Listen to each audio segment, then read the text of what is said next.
Ceux qui voulaient pas voler le corps du prophète. Et pourquoi voulaient-ils le voler? Est-ce que quelqu'un peut vraiment exhumer la tombe du messager d'Allah? Quel est le but de cette tentative? Le corps a-t-il réellement été volé et ce secret nous est-il caché? Que firent de ces deux jeunes hommes lorsqu'ils arrivèrent à la tombe? Qui sont les rois de la terre qui étaient derrière ce vol? Ont-ils réussi leur coup? Et que fit Saladin avant tout cela? Mes frères, priez sur le prophète, le messager d'Allah, dans les commentaires si vous l'aimez. Au cœur de Médine repose le meilleur des créatures de Dieu, Mohammed ibn Abdullah. Que la paix et les bénédictions de Dieu soient point sur lui. Imagine avec moi que tu te tiens devant la tombe du messager d'Allah, avec son corps noble intact tel quel, avec son visage béni, et qu'il n'y a entre toi et lui que quelques mètres. C'est alors que certains tyrans furent pris d'une obsession. Voir le corps du prophète et profaner sa tombe. Ils voulurent porter atteinte à son honneur. Voici donc 4 tentatives de transfert du corps du messager. Allahu Akbar. La première tentative eut lieu sous le règne du Hakim bi-Amr Allah, souverain de l'État islamique à cette époque, dont le siège du pouvoir était au Caire. Ce souverain prétendait être une divinité, il ordonnait aux gens de l'adorer. Il était connu comme un tyran avide de sang. Un jour, l'un de ses conseillers lui proposa une idée folle. Transférer le corps du prophète de Médine au Caire pour que les gens le vénèrent davantage, que sa place grandisse dans leur cœur, pour stimuler le commerce et pour que les visiteurs viennent au Caire plutôt qu'à Médine. Il prépara donc un lieu somptueux pour y transférer le corps du prophète et dépensa des sommes colossales pour l'aménager. Il ordonna alors à ce dirigeant égyptien nommé Abu Bakr ibn al-Hanassan, qui était à l'époque gouverneur de la Mecque, de se rendre à Médine et de tenter de convaincre les habitants de transférer le corps du prophète au Caire. Il était accompagné d'une force armée de sabres pour exécuter le plan de force au cas où les habitants de Médine refuseraient. Ce tyran pensait que les habitants de Médine accepteraient cette idée, mais il oublia que Médine est protégée par des mains croyantes. Abu Bakr ibn al-Hanassan décida alors d'exécuter le plan par la force. Il ouvrit la tombe du prophète et tenta d'exhumer son corps. Mais alors qu'il commençait à creuser, un des anciens de Médine se leva et récita à haute voix un verset du Coran. « Ne combattez-vous pas un peuple qui a violé ses serments et qui a voulu expulser le messager, alors qu'ils vous ont attaqué les premiers? Les craignez-vous? C'est Allah qui mérite d'être craint si vous êtes croyants. » Les voix du peuple s'élevèrent avec colère. La panique apparut sur le visage de l'émir de la Mecque, et là, il se produisit un miracle divin. Un vent violent se leva, faisant trembler la terre sous leurs pieds. Les soldats prirent la fuite, effrayés par ce qui se passait.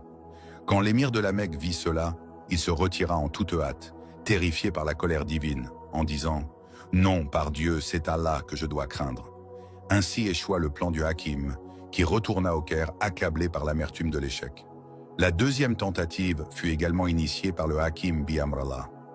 Après l'échec de la première tentative, cela ne fit que renforcer sa détermination à réaliser ce plan. Il pensa aussitôt à une nouvelle stratégie, mais cette fois en utilisant un voleur professionnel. Il décida d'exécuter le plan dans l'obscurité, convaincu que la nuit le couvrirait. Effectivement, le voleur se glissa discrètement de nuit vers la tombe sacrée avec une petite lanterne. Il creusait lentement pour ne pas attirer l'attention. Mais un habitant de Médine aperçut la lumière de la lanterne dans l'obscurité et entendit le bruit du creusement. Il se mit alors à crier « Aux gens de Médine, votre prophète est en train d'être exhumé.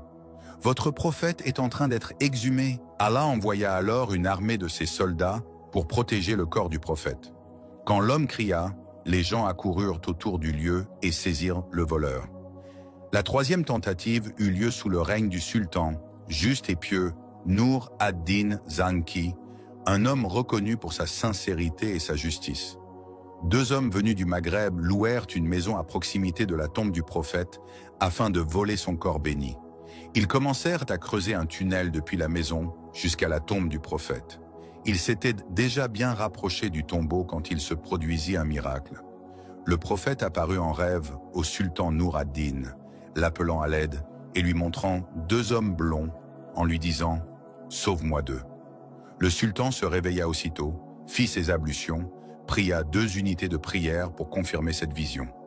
Quand il se rendormit, il vit la même vision, avec le prophète l'appelant au secours contre ces deux hommes.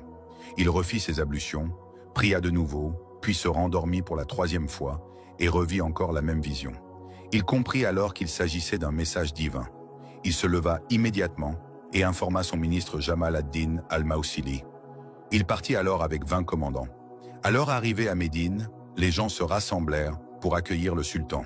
Il demanda à tous les habitants de Médine d'être présents, mais ne vit pas les deux hommes qu'il avait vus en rêve parmi la foule.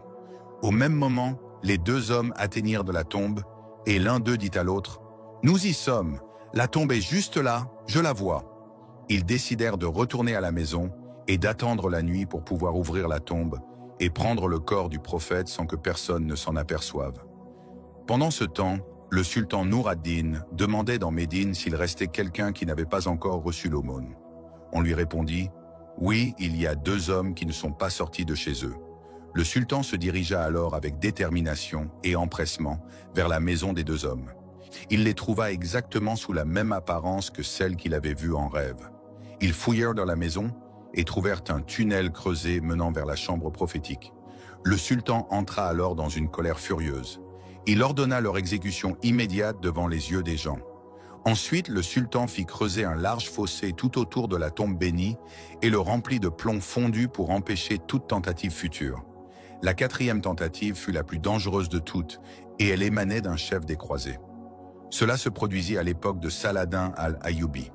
Un chef croisé nommé Arnaud, ou Renaud de Châtillon, s'asseyait avec ses assistants pour planifier une attaque contre Médine et la profanation de la tombe sacrée. Il savait que la tombe était entourée de plomb souterrain. Il décida donc de profaner la tombe de force publiquement, sous les yeux des gens, et de prendre le corps du prophète au grand jour, dans l'intention de détruire le moral des musulmans. Mais il ne savait pas que Saladin al-Ayyubi se dresserait sur son chemin. Quand Saladin apprit la nouvelle, ses yeux s'embrasèrent de colère. Il convoqua ses commandants et élabora un plan pour stopper Arnaud. Il jura en disant « Aujourd'hui, je jure qu'Arnaud n'atteindra pas notre ville, ni la tombe de notre prophète, tant que je serai vivant. » Saladin prit son armée et navigua pour affronter la flotte d'Arnaud en mer Rouge. Une violente bataille navale éclata, durant laquelle la puissance de l'armée de Saladin se manifesta, ainsi que sa maîtrise du combat. Et en effet, Arnaud fut capturé. On le mena devant Saladin, qui le regarda et lui dit sa célèbre parole. « Aujourd'hui, je venge le messager d'Allah. Paix et bénédiction d'Allah sur lui. » C'est là que notre récit s'achève. Alors, si tu regardes la vidéo jusqu'à maintenant, sache que tu es un spectateur précieux pour nous. Que Dieu vous protège et vous accorde une longue vie. Assalamu alaikum wa rahmatullah wa barakatuh.